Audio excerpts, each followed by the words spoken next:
Hello everyone, hello and welcome back to our channel. तो आज की वीडियो होने वाली है हमारी about the MCQ practice for our chapter motion in a plane. तो जैसे हमने मोशन इन स्ट्रेट लाइन वाले चैप्टर में करा था, पहले हमने एमसीक्यूज करे थे, फिर हमने उसके बाद असर्शन रीजन के स्टडी बेस्ड क्वेश्चंस करे थे एंड सब्जेक्टिव क्वेश्चंस करे थे। तो इस चैप्टर में मेरे पास थोड़े से ज्यादा एमसीक्यूज हैं, तो मैंने दो पार्ट्स में ये वीडियो बनाई है। फर्स्ट पार्ट में हम 30 एमसीक्यूज डिस्कस करेंगे, सेकंड में नेक्स्ट 30 एंड फिर थर्ड वाली वीडियो में हम डिस्कस करेंगे about our assertion reason and case based study questions. MCQ में क्वेश्चन करते वक्त बस एक चीज का ध्यान रखना है, क्या आपको सारे ऑप्शंस पढ़ने हैं। ऐसा हो सकता है कि आपको पहला ऑप्शन देख के ट्रू लगे, बट कभी कभी नीचे थर्ड और फोर्थ ऑप्शन में बोथ ए एंड बी या नाइदर ए एंड बी या ऑल ऑफ द अबव भी आंसर होता है। तो जल्दी जल्दी में देख के बस सही ऑप्शन टिक नहीं कर देना है।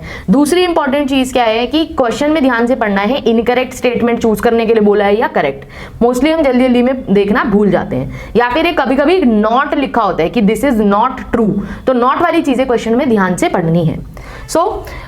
चालू अपना बिगिन करते हैं एमसीक्यूज। एमसीक्यू के लिए आई होप आपने एक बार वन शॉट वाली वीडियो हमारी देखी होगी। Basically you should be clear with the concepts, जो कि सबसे मेन कॉन्सेप्ट है जिनके ऊपर क्वेश्चन आता ही आता है। First is your triangle law of vector addition. Vector पता होना चाहिए क्या होता है, मैग्नीट्यूड डायरेक्शन दोनों होती हैं, कितने टाइप्स ऑफ वेक्टर होते हैं, मतलब वेक्टर के बेसिक्स। फिर वेक्टर एडिशन के लिए जो दो मोस्ट इंपॉर्टेंट लॉ हैं, ट्राइंगल एंड पैरेललोग्राम लॉ, उसके अंदर रिजल्टेंट एंड मैग्नीट्यूड कैसे निकालते हैं। उसके अलावा आपको क्रॉस प्रोडक्ट और डॉट प्रोडक्ट लेना आना चाहिए दो वेक्टर्स का, and in addition to that आपको प्रोजेक्टाइल मोशन अच्छे से पता होना चाहिए। इन सारे टॉपिक से इस चैप्टर से जरूर क्वेश्चंस आते हैं। पहले क्वेश्चन से स्टार्ट करते हैं। पहला क्वेश्चन क्या बोल रहा है, in order to describe motion in 2 और 3 डायमेंशंस वी यूज, तो positive sign negative sign, positive और नेगेटिव साइन हम 1D के लिए यूज करते थे, तो यहाँ पे हमारा करेक्ट आंसर क्या हो जाएगा, वेक्टर्स। ठीक है, आपको करना क्या है, हर क्वेश्चन में जैसे जैसे हम नेक्स्ट क्वेश्चन पे जाते जाएंगे, हर बार वीडियो पॉज करनी है, अपना आंसर सोचना है क्या होगा, और फिर आंसर क्रॉस चेक करना है, सो दैट आपको पता लगता रहे कि आपकी कितनी मिस्टेक्स हो रही हैं। And do comment down your total correct marks और correct questions out of the total questions we do in the class in the comment section.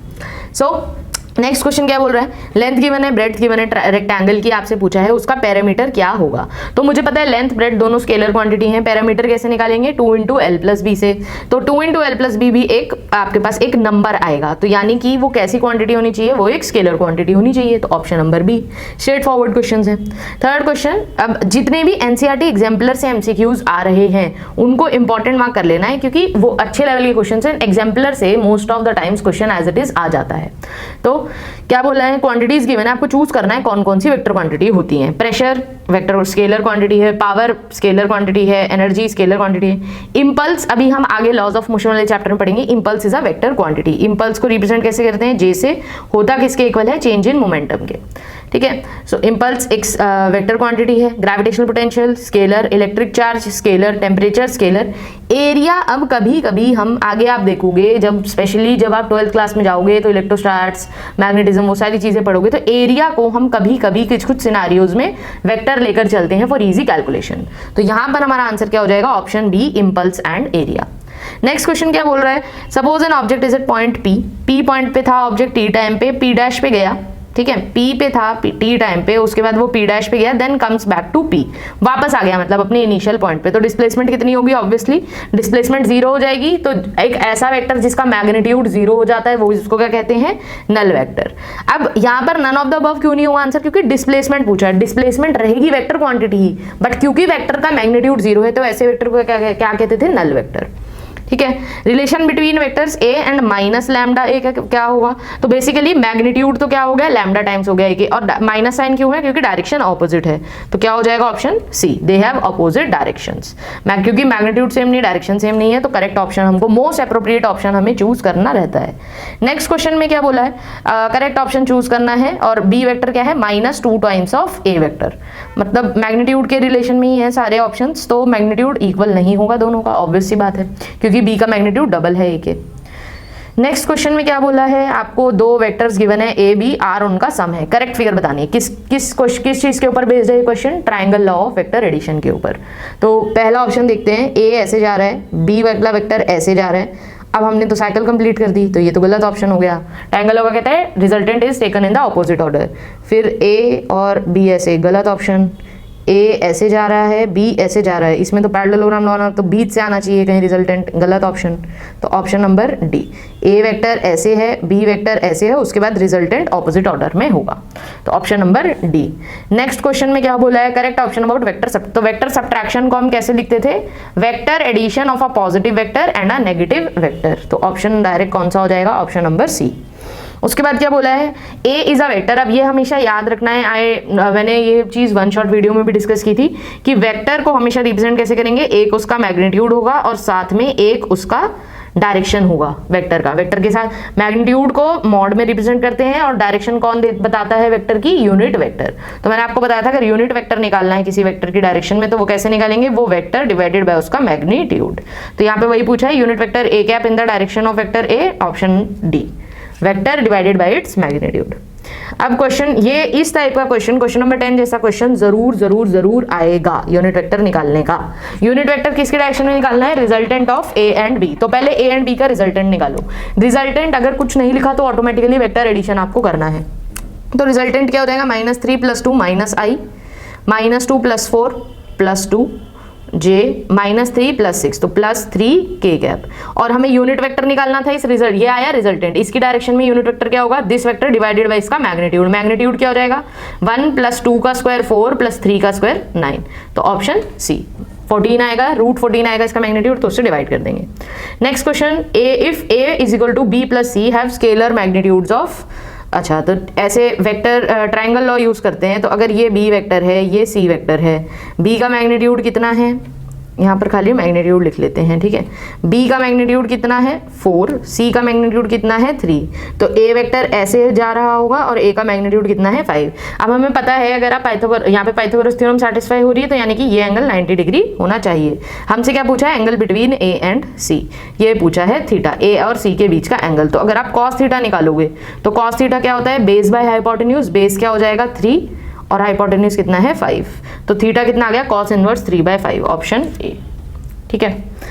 Question 12 क्या बोल रहा है, for 2 vectors A and B, अगर a + b का magnitude a - b के magnitude के हमेशा ट्रू है तो इसके लिए क्या करना है, a + b का मैग्नीट्यूड क्या होता है, रूट अपना पैरेललोग्राम लॉ याद करो, a² + b² + 2ab cos theta, ठीक है। और a - b का मैग्नीट्यूड क्या होगा, a² + b² - 2ab cos theta. अब आप ये देखो, अगर आप दोनों साइड स्क्वायर कर दो तो रूट हट जाएगा, रूट हटने के बाद में a² से a² कट गया, b² से b² कट गया, बचेगा क्या, सिर्फ इसको इधर ले आओ तो क्या बचेगा, 4ab cos थीटा = 0। अब ये चीज, इसका मतलब ये कंडीशन कब सेटिस्फाई हो रही है, 4 तो कभी 4 को किसी जीरो से किसी जीरो से जब मल्टीप्लाई करेंगे तो क्वांटिटी 0 होगी। किससे मल्टीप्लाई करें, तो अब या तो a 0 हो तो ये पूरी चीज 0 हो जाएगी, b 0 हो तो ये 0 हो जाएगा, या cos थीटा 0 हो। cos थीटा 0 कब होता है, 90 पे। तो यानी कि ये कंडीशन कब सेटिस्फाई करेगी, या तो a 0 हो जाए, या b 0 हो जाए, या फिर थीटा कितना हो जाए 90 डिग्री। तो आंसर क्या होगा, option C, either magnitude of a is 0 और मैग्नीट्यूड ऑफ b इज 0, ठीक है। तो 12th का ऑप्शन सी। 13th क्वेश्चन, अब ये आपको, ये बहुत इंपॉर्टेंट क्वेश्चन है, ये याद रखना, ये भी जरूर आएगा। 120 डिग्रीज आंसर है इसका। कैसे आ रहा है, आपको बोला है 2 इक्वल वेक्टर हैं और जो उनका रिजल्टेंट है उसका भी मैग्नीट्यूड सेम आ रहा है। तो इसको कैसे देखो, रिजल्टेंट हम निकालते थे a से, रिजल्टेंट का स्क्वायर क्या हो जाएगा, a² प्लस दूसरा वेक्टर भी a है तो +a² + 2a² cos थीटा। अब आप देखो a² से a² कट गया, ठीक है। और अब आप इसको इधर ले जाओ तो -a² = 2a² cos theta, a² से a² कट गया, इधर क्या बचेगा 1। तो cos थीटा कितना आना चाहिए, -1/2। cos थीटा -1/2 कब होता है, 120 डिग्री पे। सो 120 degree is a special angle, जहां पर अगर 2 इक्वल वेक्टर्स के बीच में 120 डिग्री का एंगल हो तो उनका रिजल्टेंट जो होगा उसका मैग्नीट्यूड भी a ही होगा, मतलब वेक्टर, दोनों इक्वल वेक्टर्स के मैग्नीट्यूड के बराबर ही होगा। सो 120 डिग्री पे याद रखना है, बहुत इंपॉर्टेंट क्वेश्चन है। क्वेश्चन 14 में क्या बोल रहे हैं, consider vector a that lies in xy plane, ax ay component है, x और y कॉम्पोनेंट। तो बताना है कौन सही रिप्रेजेंटेशन दे रहा है। अब हमेशा याद रखना है, कभी भी याद ये रटना नहीं है कि x में हमेशा cos कंपोनेंट ही होगा। वेक्टर जिस भी एक्सिस के साथ थीटा बनाएगा उस साइड पे cos कंपोनेंट होगा, दूसरी साइड पे साइन, ऐसे याद रखना है। जैसे कि पहला ऑप्शन करेक्ट होगा, क्यों, यहां पर थीटा बन रहा है, देखो जैसे ये वाला क्वेश्चन है, ऑप्शन बी भी सही होता कब, अगर हम a sin थीटा की जगह यहाँ पे a cos थीटा लिखते।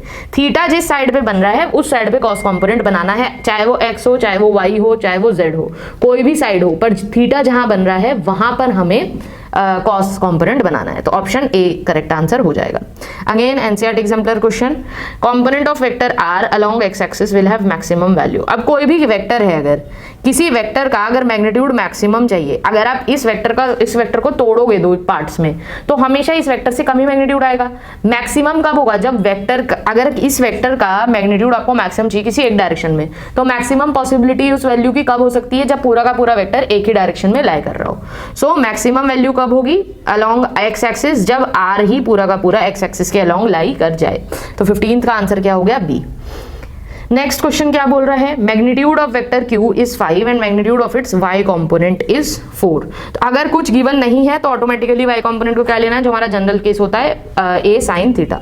तो अगर Q साइन थीटा की वैल्यू है 4 और Q का मैग्नीट्यूड कितना गिवन है? 5, मतलब ये हो गया 5 साइन थीटा। तो यहाँ से आपको मिल गया 5 sine theta is equal to 4। आपको क्या निकालना है? So the magnitude of the x component of this vector is, x component क्या होगा? 5 cos थीटा। इसकी मैग्नीट्यूड आपको निकालनी है। अब साइन थीटा की वैल्यू आप निकाल सकते हो। साइन थीटा कैसे निकलेगा? आप और कैसे निकाल सकते हो? या तो थीटा, अगर आप देखो प्रॉब्लम क्या है, आप अगर ऐसे निकालने जाओगे तो थीटा क्या आ रहा है? साइन इनवर्स 4/5, कोई जानी पहचानी वैल्यू नहीं आ रही है। तो दूसरा तरीका क्या हो सकता है? इससे भी निकाल सकते हो, बट यहाँ पर हमें क्योंकि नोन वैल्यू नहीं दिख रही कुछ, तो अब दूसरा तरीका क्या हो सकता है? Q का जो मैग्नीट्यूड है, Q का मैग्नीट्यूड किसके इक्वल होगा? उसके x कंपोनेंट के स्क्वायर के प्लस उसके y कंपोनेंट के स्क्वायर के। इसका स्क्वायर करो, Q का मैग्नीट्यूड कितना था? 5, तो 25 should be equal to 16 plus x। 25 minus 16 कितना हो गया? 9, सॉरी x स्क्वायर आया 9, तो x कंपोनेंट का मैग्नीट्यूड कितना था? 3। ऑप्शन नंबर बी, ठीक है। ऐसे करके भी आप कर सकते हो।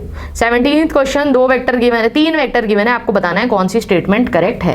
अब देखो, कभी भी जो भी अगर 2 पैरेलल वेक्टर्स होंगे या 2 एंटी पैरेलल वेक्टर होंगे, तो हमें पता है किसी स्केलर से मल्टीप्लाई करेंगे पहले वेक्टर को, तो दूसरे वेक्टर का कुछ रिलेशन बैठना चाहिए उसके साथ, तो वो पैरेलल या एंटी पैरेलल होंगे।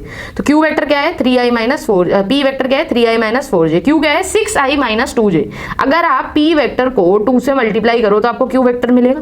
तो हम ये बोल सकते हैं Q is equal to 2 times of P vector. Similarly R vector है, अगर आप P वेक्टर को 4 से डिवाइड कर दोगे तो R वेक्टर मिल रहा है।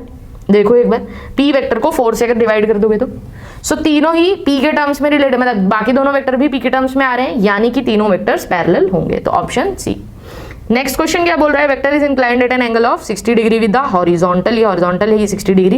If it's rectangular component in the horizontal direction is 50 Newton. मान लो ये A है, तो 50 किसकी वैल्यू है? A cos 60 की वैल्यू है। cos 60 की वैल्यू कितनी होती है? 1/2। तो 1/2, तो A की वैल्यू कितनी आई? 100, A का magnitude. Then its magnitude in vertical direction, vertical direction में क्या होगा? 100 sin 60। sin 60 की वैल्यू कितनी होती है? √3/2, ठीक है। तो वैल्यू कितना आया? आंसर कितना आएगा? फिर यहाँ से हमारा आंसर आ जाएगा आपका 100 इंटू √3/2, तो 2 इंटू 50 इंटू √3 की वैल्यू 1.732 रखोगे तो नियर अबाउट 87 आपका आंसर आएगा। एग्जैक्ट 87 नहीं आ रहा है, नियर अबाउट 87, तो राउंड ऑफ कर लेंगे। 19th क्वेश्चन, आपको एंगल फाइंड आउट करना है किसके बीच में? P vector and unit vector along x axis. Unit vector along x axis क्या होता है? i cap. तो हमेशा याद रखना, अगर एंगल फाइंड आउट करना है ऐसे किसी 2 वेक्टर्स में, तो या तो आप डॉट प्रोडक्ट यूज कर रहे होंगे या क्रॉस प्रोडक्ट, दोनों में से कोई एक यूज करना पड़ेगा। जैसे यहाँ पर अगर मैं डॉट प्रोडक्ट ले लूँ तो cos थीटा हमेशा किसके इक्वल होगा? 2 वेक्टर्स का डॉट प्रोडक्ट डिवाइडेड बाय, हमेशा ये याद रखना है, जैसे जब हम डॉट प्रोडक्ट निकालते हैं A डॉट B अगर हम निकाल रहे हैं, तो A डॉट B क्या होता है? AB cos theta. तो A डॉट B को अगर डिवाइड कर दोगे A के मैग्नीट्यूड से और B के मैग्नीट्यूड से, तो cos की वैल्यू मिलेगी। सेम काम यहाँ पे करना है। I कैप के साथ इस P वेक्टर का डॉट प्रोडक्ट लोगे तो खाली I वाला ही बचेगा, बाकी तो 0 हो जाएंगे, तो 1। डॉट प्रोडक्ट कितना आया? 1 डिवाइडेड बाय इसका मैग्नीट्यूड कितना था? √3, और I का मैग्नीट्यूड कितना है? 1, तो 1/√3 आ रहा है। तो एंगल कितना आया? cos inverse 1/√3। तो 19th का आंसर क्या हो गया? A। 20th question, 2 vectors P and Q are inclined at an angle theta, R is their resultant, keeping the magnitudes and angle of the vectors same। अगर हम बोल रहे हैं P और Q की डायरेक्शन चेंज कर दी, मतलब अब P ये हो गया और Q ये हो गया, तो आर में क्या चेंज आना चाहिए, ये हमसे पूछा है। तो मैग्नीट्यूड तो सेम रहेगा क्योंकि पी स्क्वायर का वैल्यू, पी की वैल्यू सेम है क्योंकि मैग्नीट्यूड सेम है और कॉस थीटा सेम है, ठीक है, थीटा चेंज नहीं हुआ, बस इंटरचेंज करा है, मैग्नीट्यूड तो सेम रहेगा। बट अब प्रॉब्लम क्या होगी, जो अल्फा है वो अब अल्फा जो हम निकाल रहे हैं वो अल्फा अब किस साइड बनेगा, इस साइड। तो मतलब आर वेक्टर की, रिजल्टेंट वेक्टर की डायरेक्शन चेंज हो जाएगी, मैग्नीट्यूड सेम रहेगा। तो ऑप्शन बी। नेक्स्ट क्वेश्चन में क्या बोला है, it is found that magnitude of A plus B is equal to magnitude of A. ठीक है, अब देखो दोनों साइड अगर स्क्वायर करोगे तो a प्लस बी का मैग्नीट्यूड का square is equal to a के मैग्नीट्यूड का स्क्वायर। स्क्वायर क्यों करा, क्योंकि a प्लस बी का मैग्नीट्यूड कहां से आएगा, resultant vector in parallelogram law. तो a प्लस बी का अगर मैग्नीट्यूड का होल स्क्वायर करोगे तो क्या मिलेगा, a का स्क्वायर प्लस b का square plus 2ab cos theta, मतलब a मतलब magnitude of a vector which is equal to a square. तो a स्क्वायर से स्क्वायर कट गया, b यहाँ पे कॉमन ले लो तो b plus 2a cos theta आपका 0 आ रहा है, करेक्ट। अब या तो आपका b की वैल्यू 0 हो या फिर या तो b 0 होगा, b 0 नहीं है तो फिर आपका वो 0 होना चाहिए, बेसिकली क्या कहते हैं b plus 2a cos theta 0 होना चाहिए, ठीक है। या तो b 0 हो या फिर b plus 2a cos theta 0 हो, correct. b plus 2a cos theta 0 अगर होगा तो हम बोल सकते हैं cos theta should be equal to minus b by 2a, correct. तो माइनस b बाई 2a अगर आ रहा है तो हम ये बोल सकते हैं अगर a और b एंटी पैरेलल होंगे, यानी कि अगर थीटा 180 होगा, इफ थीटा इज 180, cos 180 की वैल्यू -1, तो यानी कि माइनस b बाई 2a अगर -1 के इक्वल हो गए तो हम ये बोल देंगे b is equal to twice of a। So condition क्या है, किन कंडीशन में वैलिड रहेगा, या तो b की वैल्यू 0 हो, दूसरी कंडीशन क्या आई थी b plus 2a cos theta के 0 हो, मतलब जब थीटा 180 होगा और b की वैल्यू 2a के इक्वल होगी तो ये सेटिस्फाई करेगा। तो आंसर क्या होना चाहिए, ऑप्शन नंबर ए, ठीक है। Next question, sides of a parallelogram, parallelogram की साइड्स हैं। अब एरिया कैसे निकलेगा पैरेललोग्राम का, magnitude of a cross b if a and b are the a and b vectors represent the adjacent sides of a parallelogram. तो यहाँ पे simply क्या करना है, p क्रॉस q निकालना है, क्रॉस प्रोडक्ट निकालना है दोनों वेक्टर्स का और उसका मैग्नीट्यूड निकाल देना है। तो क्रॉस प्रोडक्ट करके जब आप मैग्नीट्यूड निकालोगे तो क्रॉस चेक कर लेना है, आंसर आएगा √684, option A √684। Next question, if a dot B is equal to a cross b के magnitude then theta between a and b। a dot b क्या होता है, a b cos थीटा, और a cross b का magnitude कितना होता है, a b sin theta, ठीक है। a b से a b कटा, cos थीटा को दूसरी साइड लेके जाओ तो tan थीटा कितना आया 1, tan थीटा 1 कब होता है 45 पे, तो एंगल कितना है 45। Next question, position vector are given है, उसका आपको बस सिंपल वेक्टर लिखना है, तो वेक्टर क्या होगा 2i plus 4j, option A. Next question में क्या बोला है, suppose a particle moves along a curve shown by thick line, p t time पे पोजीशन है और p dash t dash time पे पोजीशन है। बताना क्या है, p के कोऑर्डिनेट्स आपको गिवन है, p के कोऑर्डिनेट्स कितने हैं आपको, p का कोऑर्डिनेट गिवन है 4,3, p डैश का 7,6। डिस्प्लेसमेंट वेक्टर लिखना है, तो इधर होगा 7i प्लस 6j, इधर होगा 4i प्लस 3j, तो 7 माइनस 4 3, तो 3i, 6 minus 3 3j plus 3j, तो 3i plus 3j, option number D, ठीक है। Next question, particle moves in x y plane, positions आपको गिवन है, 2 सेकंड में मूव कर रहा है, मैग्नीट्यूड और डायरेक्शन बताना है। मैग्नीट्यूड तो इजीली निकल जाएगा, 2i 6 minus 2 4i, displacement vector निकालोगे 8 माइनस 4 प्लस 4j, या आया डिस्प्लेसमेंट वेक्टर, इसको डिवाइड करना है टाइम से, तो वेलोसिटी वेक्टर कितना आया 2i प्लस 2j, वेक्टर का मैग्नीट्यूड निकालोगे तो √4 प्लस √4 √8, मतलब √8 कितना हो गया 2√2, ठीक है। तो 2√2 वैसे एक ही ऑप्शन में। डायरेक्शन कैसे निकालोगे, j कॉम्पोनेंट मतलब वेलोसिटी का y component divided by velocity का x कॉम्पोनेंट, और 2/2 1 आएगा, tan थीटा 1 आ रहा है तो थीटा कितना होना चाहिए 45। 27 स्ट्रेट फॉरवर्ड क्वेश्चन है, इंस्टेंटेनियस वेलोसिटी की डायरेक्शन कौन शो कर रहा है, option number C. Option A और बी क्या शो कर रहा है, एवरेज वेलोसिटी की डायरेक्शन, ठीक है। 28 में क्या बोला है, पोजीशन वेक्टर आपको गिवन है, टी के, अब टी पे वेरी कर रही है पोजीशन, डायरेक्शन ऑफ वी निकालना है एट 1 सेकेंड। तो पहली बात तो वेलोसिटी निकलती कैसे है, डिफरेंशिएशन ऑफ पोजीशन, तो D R by D T हमको करना है, तो 3t का डिफरेंशिएशन कितना आएगा 3, तो 3i 2t स्क्वायर है आगे, तो 4t j कैप, और 5 का डिफरेंशिएशन कितना हो जाएगा 0, because 5 is a constant number. तो वेलोसिटी वेक्टर आ गया, कितने टाइम पे निकालना है 1 सेकंड पे, 1 सेकंड पे वेलोसिटी कितनी हो जाएगी 3i प्लस 4j, ठीक है, आपको क्या निकालना है, डायरेक्शन निकालना है। डायरेक्शन अगेन कैसे निकलेगा, theta is equal to v y by tan theta is equal to v by v x. तो 4/3 थीटा कितना आ गया, tan इनवर्स ऑफ 4/3। याद रखनी है ये वैल्यू, 3 और 4 वाली चीज याद रखनी है, tan इनवर्स 4/3। ऐसा ट्राइंगल बना लो एक, और ये बहुत इंपॉर्टेंट ट्राइंगल है। ये एंगल होगा 53 जब ये साइड 4 है, ये साइड 3 है, और ये एंगल होगा 37। कंपटीशन के पॉइंट ऑफ व्यू से 37 और 53 डिग्रीज वाला ट्राइंगल बहुत बार पूछा जाता है। tan इनवर्स 3/4 और tan इनवर्स 4/3 की वैल्यू की जरूरत बहुत बार पड़ेगी लाइफ में। तो tan इनवर्स 4/3 कितना हो गया, 53 degree. So 53 with the x axis.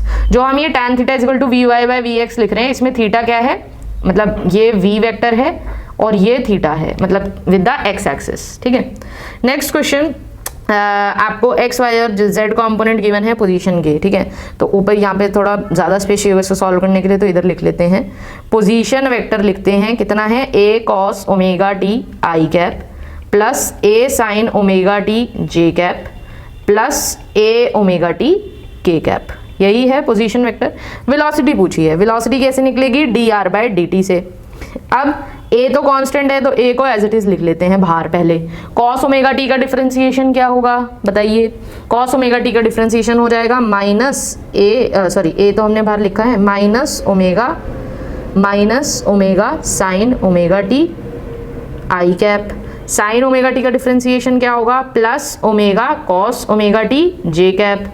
और यहाँ पे खाली ओमेगा टी है, तो इसका डिफरेंशिएशन क्या हो जाएगा, ओमेगा के कैप। ठीक है, और a हमारा बाहर है। यहाँ पे अब देखो वेलोसिटी ऑफ द पार्टिकल पूछा है, मतलब मैग्नीट्यूड। इसका मैग्नीट्यूड जब निकालोगे तो a का मैग्नीट्यूड तो a ही रहेगा, a बाहर लिख लो। अंदर वाला जो वेक्टर बन रहा है उसका मैग्नीट्यूड क्या हो जाएगा, omega square sine square omega T plus omega square cos square omega T plus omega square. अब देखो ओमेगा स्क्वायर यहाँ पे कॉमन आ जाएगा, sine square omega T plus cos square omega T 1 हो जाएगा।